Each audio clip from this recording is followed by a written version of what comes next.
We will move on to issue 2, crime and suburbia. I will always be a police officer.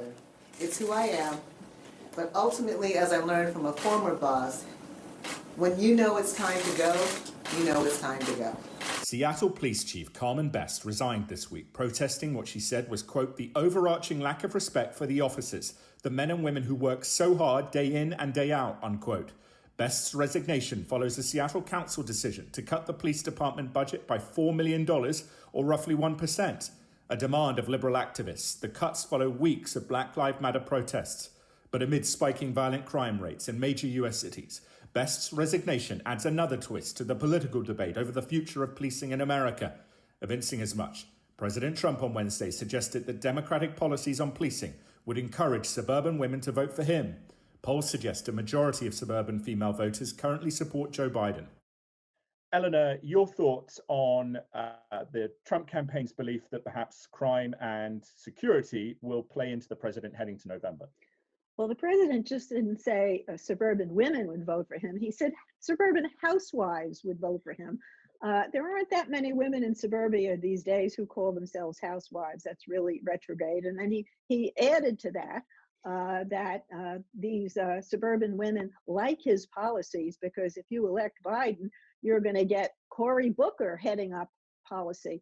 I don't think they're doing anything to conceal the racist appeal that they're trying to make here. Now, about the police chief, I have huge sympathy for this woman. She was doing a great job. The community loved her.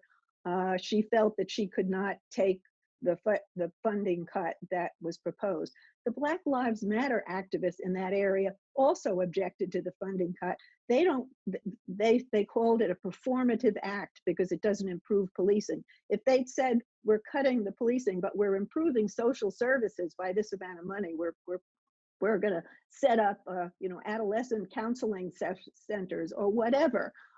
So nobody likes this, and it's a complete bastardization, frankly, of the whole defunding police movement. Pat, there is this challenge, I think, that certainly Democratic mayors are facing in cities that they run, where violent crime, places like New York and Chicago, is significantly up, even from high levels in the case of Chicago before, this summer of mayhem, if you will.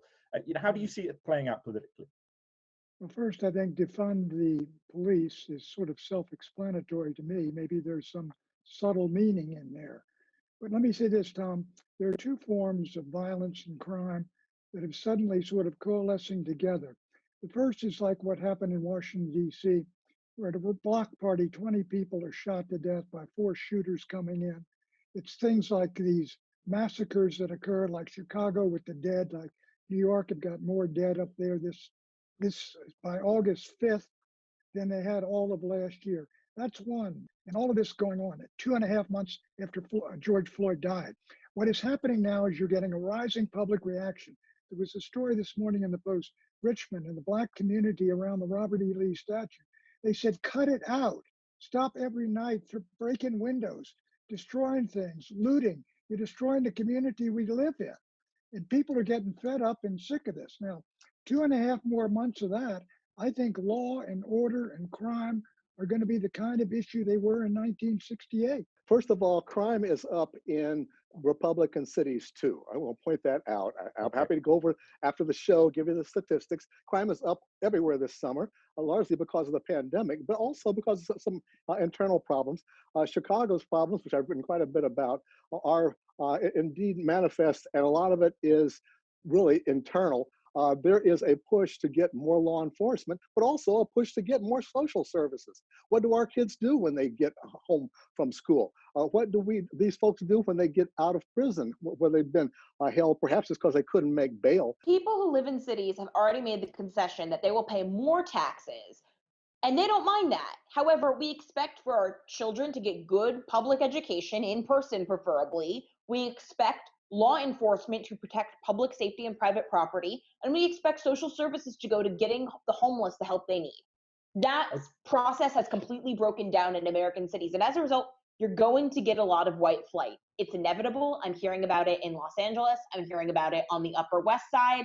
And quite frankly, what these communities, what these urban communities need, especially these communities of color, and what a lot of them are begging for, is more law enforcement, not less. Okay, very good. All right.